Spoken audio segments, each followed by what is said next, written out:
Welcome to the Wisdom from Within podcast, where human stories inspire authentic connection and impactful leadership. My name is Jen Aks, and I am so psyched you're here. Let's get started. I am so excited for you to hear this conversation between me and Dana Arschin. She's been telling stories since she's 5 years old. And that storytelling has led her into an extraordinary career as a 3-time Emmy Award-winning journalist, a reporter and anchor for Fox 5, and now the first time ever storyteller for the Holocaust Memorial and Tolerance Center of Nassau County. But what makes her work so personal is that she's also the granddaughter of an Auschwitz survivor. She calls him Poppy, and she has the most beautiful relationship, memory, legacy, all of it with him. And she carries his story forward in the most beautiful way, and those of so many others. She has insight that will just blow your mind. She's just human, and she's real. And her work really, really matters. So I hope you listen to the end. Please share a comment, share this story and this message and this episode is the word I'm looking for with anyone that you might feel will need it. Thanks so much for being here. I appreciate you. Let's get started. So just starting with a body set, just to get grounded just for a moment, if you're open to that. What is a body set? I'm going to tell you. So easy. So you just place one hand on your heart and one hand on your belly and just closing your eyes for a moment.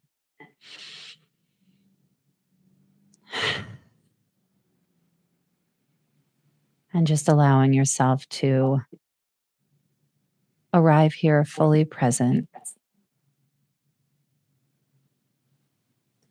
Connecting to you, your story, your voice, your journey, your contribution, your commitment to the world and the mission that you've been on for so long. Just breathing into that knowing deeply within you and allowing that part to rise and share with the intention to awaken people to that knowing within, that wisdom from within that guides, that teaches, that allows us to all show up present in our purpose. And just taking another couple of breaths here, feeling my gratitude for you and this conversation.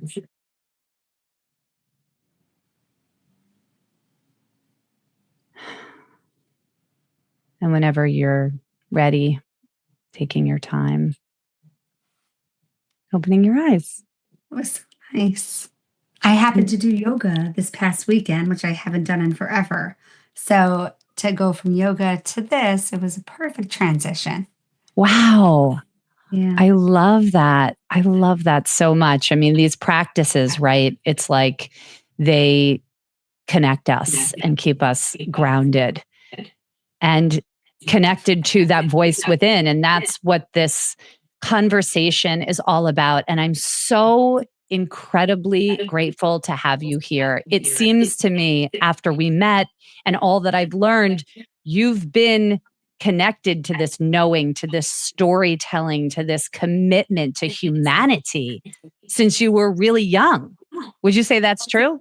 Oh, 1,000,000%. I mean, I grew up with the grandfather who had a prisoner tattoo from Auschwitz on his arm. And while it didn't affect me at an early age, I mean, I guess it did, but unknowingly, it was always a part of my identity of understanding who I am, where I came from, my heritage, my culture, and my obligation to keep all that alive. And, I always felt like if the grandchild of a Holocaust survivor isn't doing work to educate about the Holocaust, and who's going to do it? Yeah. And that really drives me. How did you Was there ever a time where your body was like, I don't know about this direction? Or was it just an instantaneous yes, because you had this deep feeling and connection with your grandfather?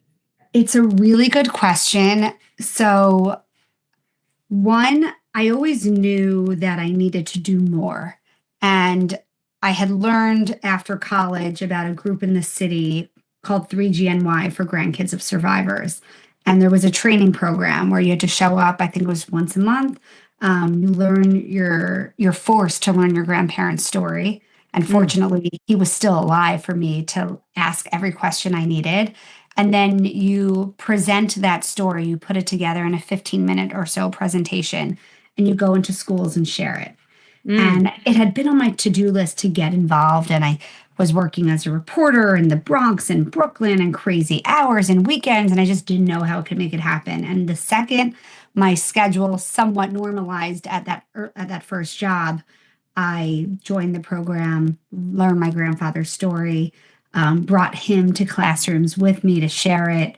And it became a part of me at my first job at News 12. I did a 2-part series on Holocaust survivors. Before that, I did my graduate thesis project in grad school. I made a 15-minute video on survivors. And then at Fox 5, where I worked for the last 6 years of my broadcast career, I created a Holocaust series. I counted recently, I think I did 26 survivor stories during my time there. So it was a part of me while I was also able to, do other things, if that makes sense. Like my main job was to be on-site reporter covering crime and news, but I was also every free second I had working on these side projects.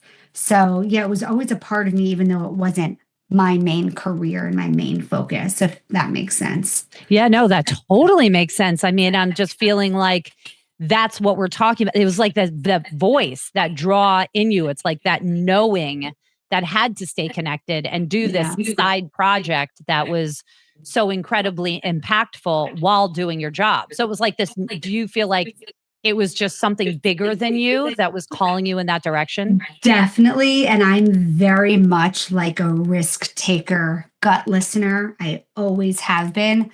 I have always just trusted who I am and what I can bring to the table. Not everyone has always believed in me, right? Like I always thought I should be, a certain position on the softball team and got put in another position, or I should have made varsity a year early, like things like that.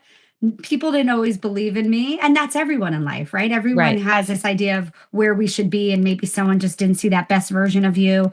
And don't get me wrong, there are other times where I was, recognized the way I should be recognized. But we've all, had run into those types of, confrontations in our life. And my parents, for instance, when I told them that I was going to leave news to become a full-time, Holocaust documentarian for a small little Holocaust museum on Long Island, they panicked. They were like, you went to graduate school, you want to be a reporter for so long, you built this incredible career. And I was at probably the peak of my career at Fox 5. I had a wonderful, wonderful experience there. It's a local news station, and they let me start a Holocaust series. I mean, it was amazing, but I really was just, and had nothing to do with any particular place that I worked. I just wasn't interested in covering crimes and murders and, just miscellaneous stories. Like I had started this Holocaust series and it was so fulfilling. That's all I wanted to do. Yeah. So the thought was, well, how do I go about doing this? Yeah. And I literally just typed up a pitch. I called one Holocaust museum. I called another Holocaust museum. I called a third Holocaust museum. Everyone was interesting, and I was starting these initial conversations. But we were moving up to Long Island, and I kept pushing it off. I was like, oh, maybe in a year I'll come back to this. Right. I didn't think. I even reached out to news stations, like, hey, would anyone be interested in hiring me to just do Holocaust stories? Because you never know. You expect everyone to say no until one person doesn't, right? Right. But the museum on Long Island, the chairwoman at the time was a woman named Andrea Bolender. And she was just like, I see you and I see what you can bring to us. And let's make it happen. Oh, God. Isn't that the dream for every single human on the planet? Absolutely. And, people always say to me, oh, you're so lucky. You got to leave. And I'm like, I created this. And I'm not trying to toot my own horn. I Yeah. literally spelled out the position that I wanted, how I could make them money and bring in donations, how I could get them visible. And I literally created it. And yes, I'm lucky that somebody liked my creation and wanted to take me on board. But I say to people all the time, like, if the job that you want doesn't exist, create it. You might have to pitch it to 1,000 places before one says yes. But if you can really bring something to the table, someone's going to go for it. Okay, And that's amazing. How did you have that confidence? Like, have you always, you said you've always had that knowing, that drive, like that belief in yourself. How did that happen? Were you just you like know, born and it never, you listen, never disconnected from it? I definitely was born with a confidence. And let me also say, like, I'm also modest. Like, I know my strengths, I know my Right. weaknesses. But yes, if you ask anyone who's known me since I was a little girl, I was always one of the most outgoing, like, confident girls in the room. Right. And my sister is the opposite. She's more introverted. I don't know. Yes, I guess it was innate in me. I I worked really hard. I just felt like you and I, for instance, we met and we hit it off immediately. I Yeah. have a lot of beautiful connections like that. Like, I feel like I know Yeah. how to read people really, really, really well. Yeah. I feel like I know what they need to hear, and not in like a disingenuous way. Like, I'm not just saying things to please one, but when I meet them, I just kind of know like what's going Right. to make them respond. Yeah. And Totally. you're going to laugh, but that brings me to I always need a backup plan for everything I do. Like, I just always need to work. My husband could be a multi billionaire and I would need to work. It's just who I Right. am. Yeah. And so this was my backup plan for news. And then eventually just became my plan when I was, living on Long Island and commuting and had a second baby on the way. It just really wasn't feasible, the lifestyle anymore. Right. The news is a really tough industry. But I recently, while I was at HMTC, the Holocaust Museum where I work now in Glen Cove, I'm a private contractor there. So I work in a full-time capacity, but I pitched myself as a private contractor so that I can take on extra work at no conflict, but I'm lucky I had health insurance for my husband. But, for anyone looking to transition, there are a lot of benefits with, being a contractor. And Yeah. while the museum is amazing, I see myself there long term. I needed to have like a backup in case like something ever happened or in case I ever lost my job. So Right. I was like, well, what's like the one thing I'd want to do if I wasn't doing this? And I'm like obsessed with the town that I live in called Port Washington. Yeah. And I was like, I'd want to be the reporter of Port Washington. Long story short, I just like wrote up like a plan, made a video on social media saying that I'm starting a business called The Local Reporter. And I'm going to be doing profile video segments on local businesses. I really thought it would be like such a side hustle. It turned into a full-time job. I had 12 clients in my first year. I'm like a year and a half in now, almost 2 years in now. And I work until like midnight every single night editing videos. But I started that also. And I started it by going into there's a whole, do you want to hear like all the details behind it? Yeah, I mean, I could go on and on and on. There's a million things. There's a million things about you, and I think as listeners, they're already like, okay, who's this chick? Need to know her. She's amazing. You're fantastic. Yes, I loved you immediately when I was on your podcast, and it's because you have an energy, you have a confidence, you have a knowing, and you're just a beautiful soul, and you're doing incredible work in the world. But so I want everyone to have that confidence. I don't want people to think like, oh, I wish I could have that. Like, you can. You might not be the best skilled at every single thing, but find out what your best skill is and be confident. Right. Well, there's so much there in what you just said. I mean, one thing that I would say is find out the skill, yes, that you're good at, and the passion that's behind it. That even elevates it even more. When you're really passionate, like the stories you're telling and the people that you're serving, that is your heart. That is your soul. And that is why you're so good at what you do. And you've been recognized and won awards, and you're doing all these beautiful things because I believe it seems it really comes from your soul. So what you're good at and what you're passionate about. And if you can merge those two things together, that's incredible. I want to comment though, and I'd love to hear your thoughts about this. You had just said like, I want everyone to be confident. And me too. And that is the purpose, well, part of the purpose of this podcast, the wisdom from within. How do we get that confidence? And to me, it's about restoring the confidence. It's restoring the self-trust because we all had it. We were born with it. And then life happens. And some of us get disconnected from that confidence because life is telling us that we're less than, we're not smart enough, we're not this or that. People like you know, and then there's people that have that, but you weren't as affected. I was definitely affected. I was like completely fucked up and disconnected for many, many years. And I restored and found my way home again. It doesn't seem like you had much of a disconnect. Is that accurate? You're correct. I honestly had a very easy life.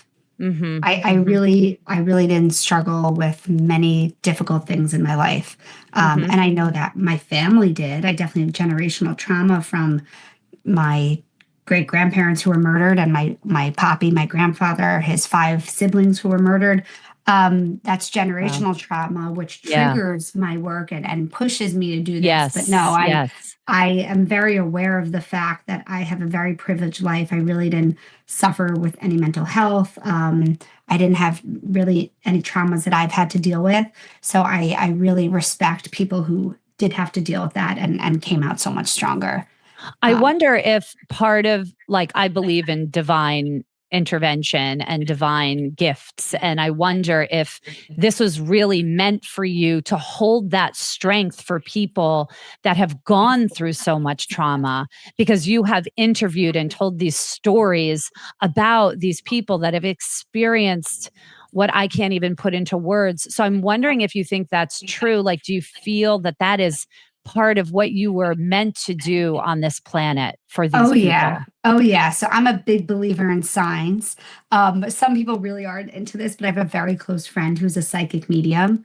Like, she was the official psychic medium for the NYPD, like help solve murder cases. Word of mouth only. You can't look her up. She's incredible. But anyway, that's a whole side story. But I really believe in signs.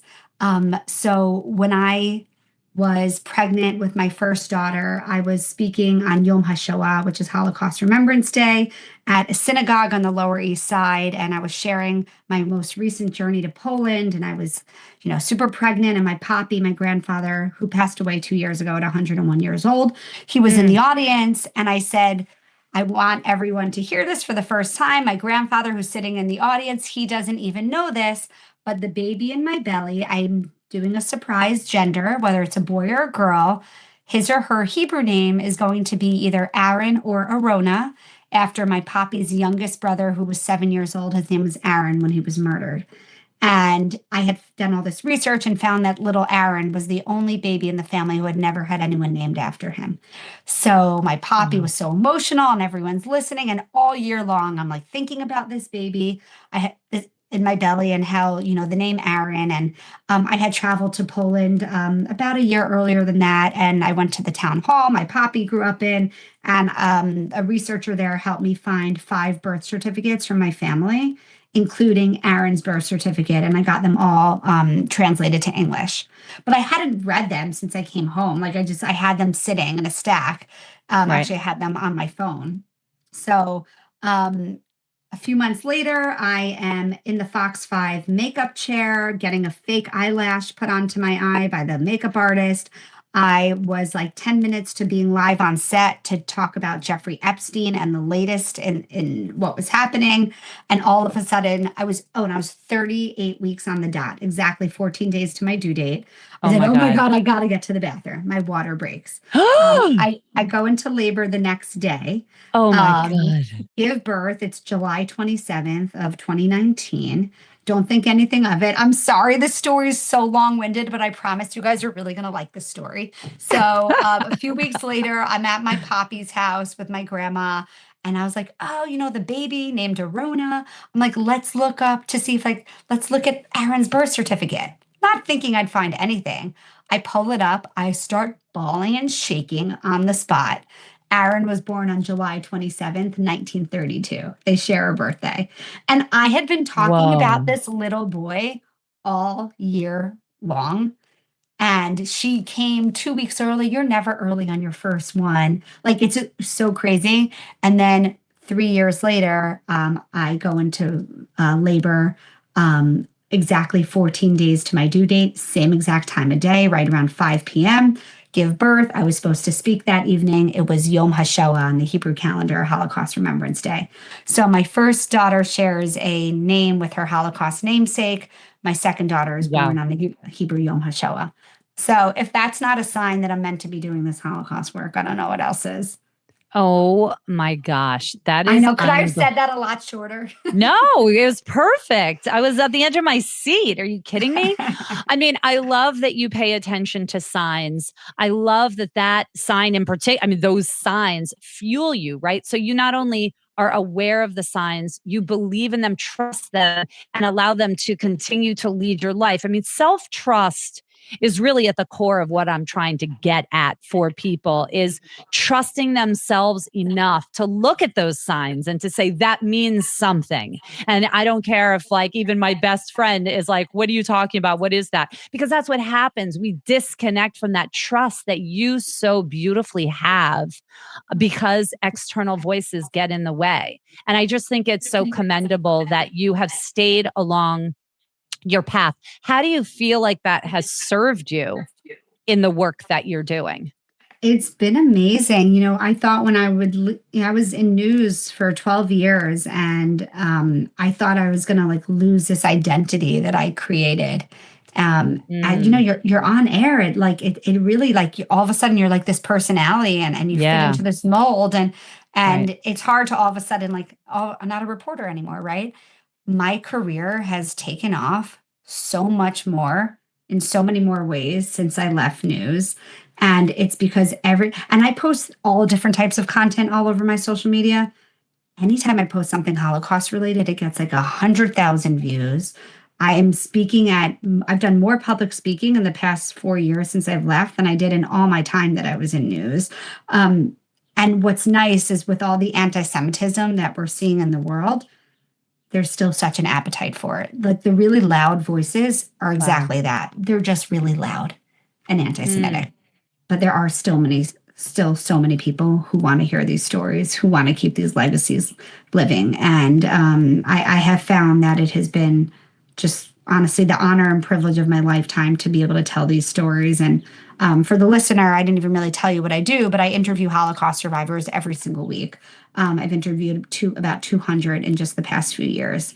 And I create short documentaries that I shoot, write, narrate, and edit by myself. I'm a one-woman show. That's an issue I have to work on, like letting other people help. I just can't.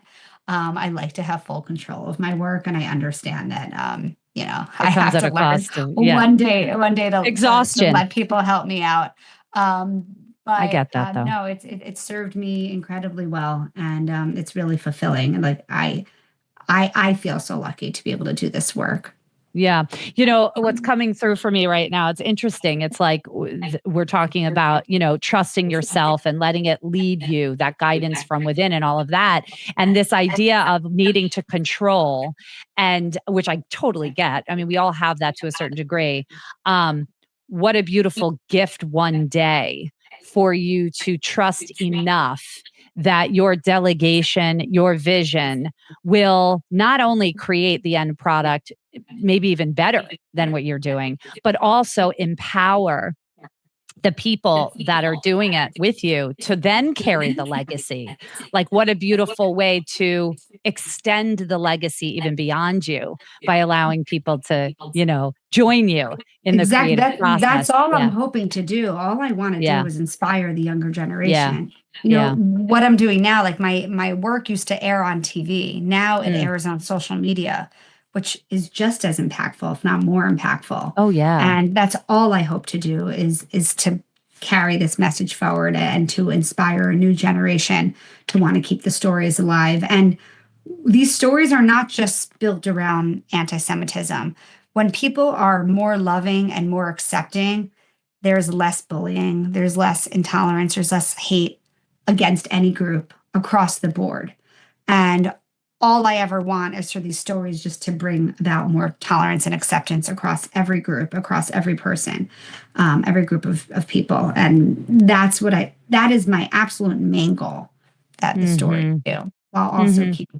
keeping the legacies alive of these survivors and victims who have endured so much.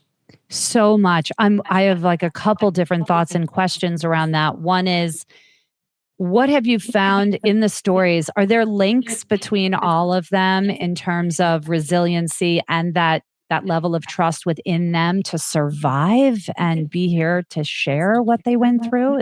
What are those links? Yeah. It's a great Qualities. question. There are a Yeah. lot of links, but every story is so dramatically different. Like you can interview Mm. 10 Auschwitz survivors and there's not a single similarity in their story, or 10 Wow. children in hiding and there's no similarity in their story. And it's hard to compare, a Hmm. child who was sent to hide and live with a Catholic family who didn't even know that they had to be resilient, to a Mm. concentration camp survivor. But what I did find from my concentration camp survivors, there were three main things that I feel is what allowed these people to live. Mm. Number one is pure luck. You show up at a concentration camp and you're chosen to work and not go to the gas chambers because you look fit, you look healthy, you're the right age, whatever the reason is, right? That's pure luck. The Mm. other thing is wit and the way that you know, see the situation. Hmm. So my poppy had to make decisions every day. Keep your head down and work. Don't make eye contact.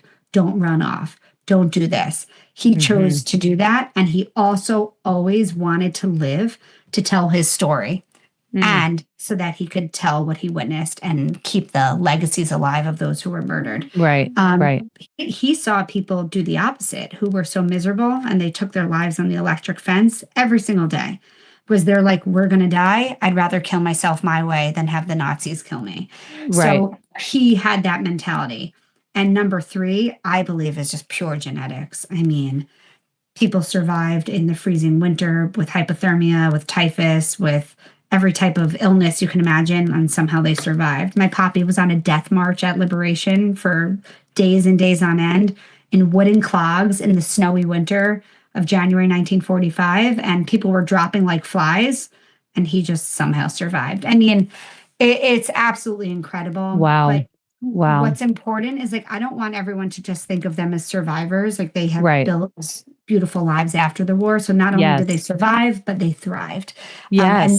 that is the message that I try Yeah. for people to focus on. Like it's not just about what they endured, it's what they did with that pain and Yes, how, exactly. yeah. And how you were going to finish a No, sentence. it's what they did with that pain and how they made a life from it. Right. Oh, so you identified those three things. What would you say that you've seen within them to create the lives that they've made now? Like, what are those qualities inside of them now as a result of those experiences that have helped them not only survive, but thrive? I think it's a lot of things. I think it's understanding that they are lucky to be here, which is kind of like sick to say and think like that, but they so easily could have been murdered. And the Mm. a lot of the survivors feel like I'm lucky to be here and I'm not going to waste that luck. Mm. Like I survived for a reason. So Would you say let that's me. gratitude? Would you say gratitude A is lot of them say mm, lucky. Like a lot of them lucky? don't give Okay. themselves, no, but I'm not saying that's the Right. right word. They don't give Right. themselves enough credit. Like it's Right. not luck. Like Right. part of the equation, but it is so Right. much more than that. And there's some Right. survivors I interview who don't consider themselves survivors because they weren't at a camp. It's like the Wow. magnitude That's the interesting. magnitude of the horror was Yeah. so terrible Yeah. that they feel like they can't compare to a Right. concentration. And I always say to them, like Interesting. every story is so important to understand the entire landscape of the war. And like, one survivor I work with all the time, Leo Ullman, he says he was happy because he was 3 years old. He was separated from his parents. He felt loved, and a Christian family adopted him. He didn't know any better. Isn't Mm. that sad that that was just like that's the easy way to have survived, to like just have your parents, have to give you into hiding. I mean, it's eh, a lot of survivors have this survivor guilt, like, well, my story wasn't as traumatic as that story, so don't focus on me. And I Hmm. try really, really, really hard to make sure that they understand that they are absolutely survivors. Just because their story is different or less traumatic Yeah, doesn't mean yeah, that it should ever be ignored. yeah, yeah, yeah. So beyond the luck piece, would you say there's any other qualities within them that you kind of see a through line that's like, this is why they're able to create a life that feels thriving and fulfilling for them? Yeah, You I know, think it's just yeah, the determination that got them determination. through the war. Yeah. Um, and wait, I was just about to tell you one more thing, and I have so many things running through my head. I don't know, it's going to come back to me, but I Yeah. had it. Was it? You know what? This isn't exactly it, but it was on the theme of as they're getting older now, they are Yeah. starting to feel their mortality. Yeah. And a lot of survivors who never shared before are sharing now because they feel like time is running out and they're finally Uh-huh. ready. And Hmm. I'm seeing a lot of that too. There's nothing more special to me when a survivor sits with me and they tell me it's their first time they ever share their story. Does that happen often? It doesn't happen often, no, but it's happened a handful of times and it's unique. Wow. Yeah. Wow. What a energy in that I know. conversation. I know. What what what would you say from your own life in terms of that trust? Like I do hear trust a lot. I know that these survivors, it wasn't even a trust thing, but now they're living from the inside out. They're living from their lived experience. That's all they know how to do, and they're making a life as a result of it. Like, what would you say to people around that self-trust, around that listen to your body, listen to that voice that's driving you to do whatever it is that you're meant to do in this lifetime? I mean, I don't know if everyone feels those connections and those drives. Like I don't know. I haven't asked Yeah. enough people to know if that is something that everyone feels, or is it just innate in some people? Do some Yeah. people not see the signs? And as I've gotten older, I've picked up on the signs a lot more. I don't remember ever being younger and feeling like there were signs. I always had gut feelings and I always Yeah. went with what my gut was, but I don't You weren't remember ever aware like of it, that I you were wasn't doing that. looking for like universal signs or like, do you ever think about someone, maybe someone you haven't spoken to in a while, and like they text you in that moment, or you get a call from them, or is that something you've ever dealt with or no? Oh, yeah, totally. Those It it, ha- synchronicities for it sure. happens to me all the time, and my friend Yeah. who's a psychic, she says that's an innate ability that like a lot of people have. You think about someone and they pop up. I mean, It happens listen to to so many people. It's just people aren't aware that they are synchronistic. They correct. think it's a coincidence, but really, I believe it's a divine I don't intervention. like to push anyone into it because some Yeah. people, just like my husband, he's not into all that like Yeah, psychic totally. mediums. Like if you are the type of person who's open to it, then listen. If Right. you're not, then you It's don't. okay. Do Just keep you going with deal your gut. do you deal with this often? Like I always feel like, oh, things are meant to be and the universe is doing this and that, and I'm so privileged. But like, would I feel like everything was meant to be and there were signs if I was a Holocaust victim being sent to the gas chamber, if I Right. was a 100%. child starving in Africa? It's like part of me is like, are these signs, or is my life just really lucky and really privileged? And like, would other people in these dire circumstances ever be, in the position to say, oh yeah, I listen to signs. And so I don't know, I wrestle with that a I lot too. totally agree with you. It's so easy for someone like me and you to be like, yeah, we're getting all these wonderful signs, No, you know? absolutely. And it's not even about that. I mean, it is about that. And I totally agree with you. And that's why I think conversations like this are so important, because people have beliefs. And if you have a belief that can be helpful to someone, why not share it? Yeah. So, we've all had, I mean, I've struggled in my life at different points, and I've had my lows and I've had my highs, and I've had the opportunity to listen, and I've spent a lot of time not listening, and all of the things. But my conclusion is that And it is difficult to say when someone has experienced something so traumatic as being a Holocaust survivor. But like for many, there are so many lessons inside of that. I mean, there's so much that you're bringing to share with people for us to learn. Not that that was meant for them, not that that should have happened for them, but the work that you're doing is providing such a education for so many people to have awareness, have deep empathy, try to understand, continue to keep the legacy alive. Like you're providing something that the world really needs. And I'm not saying things are meant to happen. I also had family in the Holocaust as well, and I feel it very deeply. But I'm just grateful that you're taking what you know and you're bringing it to the world in a way that can generate awareness and understanding in a way that we just wouldn't have without it. And it does make the world a better place. Yeah. Thank you for saying that. I definitely had also like I wrestled with the idea that like I was making money from this work. Yeah. Because I could it's see such that. important work, but I have to earn a living. I have two little kids.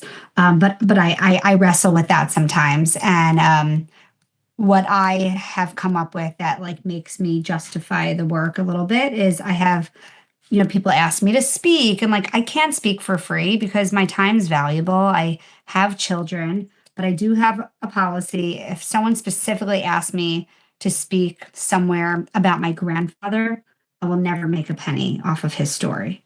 So I will always speak for free about my grandfather and my family's story. But if you're coming in and asking me to like run an educational program, often I just ask for I ask for donations to our center. Or if I do share my grandfather's story, I might say, I'm never going to charge, but if you could make a donation in his name to our Holocaust Museum to help us educate, that would be, appreciated.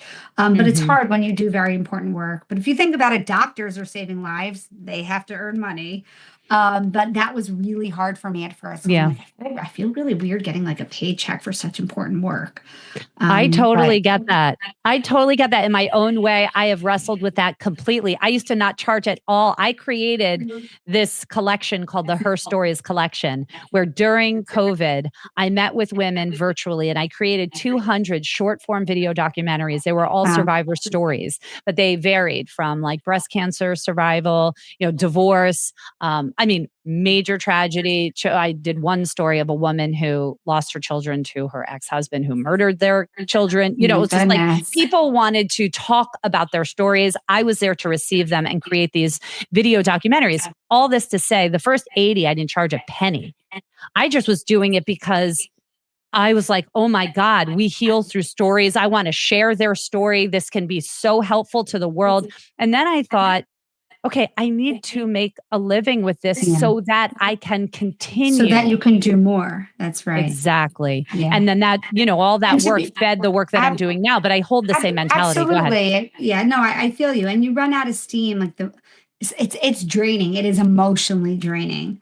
Right. And, none of us can work for free in this world. Like we have bills to pay, maybe in another world, but yes, I'm with you on that. It was definitely hard to navigate that aspect of it, but yeah, here we are. Well, I love that's such a human you'll be sending me a bill for my appearance today, right?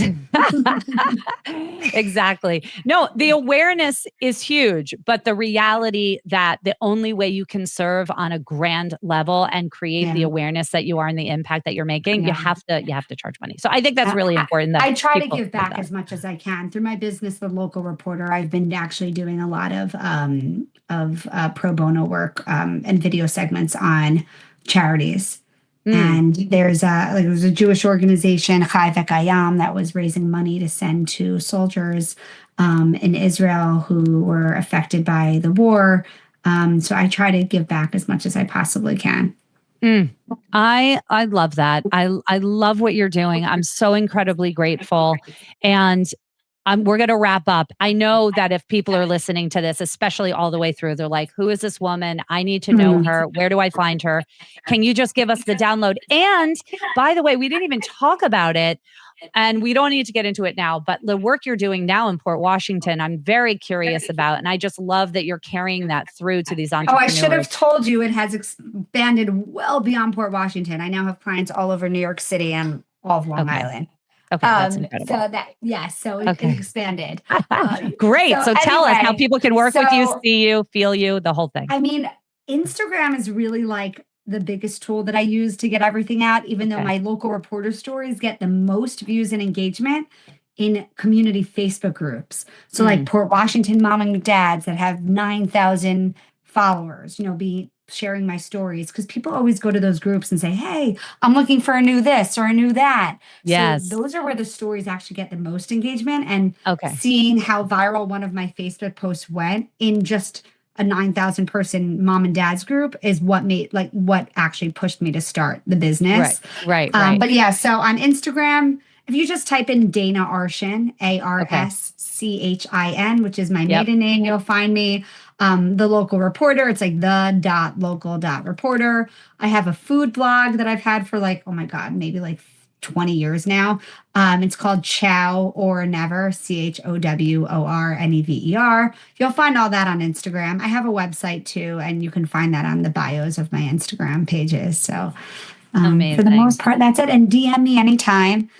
Jen, you're incredible. We've been talking about getting together forever, and I'm sorry it hasn't happened, but I'm really glad we were able to do this. Me too. You are. Wait, I didn't tell you. Your PR person, Justine Ray, who first connected us. Yes. It was Justine LMPR that connected us? Yes. It was. So it was Justine's bachelorette party this past weekend that I was on. And I forgot to tell her that I was coming on your show today. Oh my God. Amazing. Yeah. I love it. Oh, I love it so much. You're an incredible. Stay here for just a second. I'm going to drop this. You're amazing. Your work is incredible. Your heart is what really grabbed me, and I hope grabs every single listener that has the capability to listen to this. So thank you so much for being here. Really. Thank you for having me. Thank you to the viewers who are listeners who listened to my long rants. I really appreciate it. They weren't long. They were perfect. If you take away anything, it's follow your gut and be confident in who you are. And that's it. Oh, I love that. That's all you need. What more do you need? Well, but like we said before, it is not always easy to do that, especially if you've journeyed in life and you've had a lot of ups and downs. It's not so easy, but the good news is that there are ways to get there. There are people like Dana, there are people like me, and many other people out there that can help you find your way home, to that trusting, loving place that can lead you into what it is you're meant to have in this lifetime. So thank you everybody for being here. We'll see you next week on Wisdom from Within, where human stories awaken leadership from within. Can't wait to see you and hear from you again soon. Bye. If something in this conversation spoke to you, don't keep it to yourself. Send it to someone who might need that message too. You can also send me a comment, because I would love to know what it is that landed for you. But most importantly, take a moment to pause and listen to what it is that resonated, because that's where your real guidance system lives. The one you can trust, the one you can rely on. See you next week.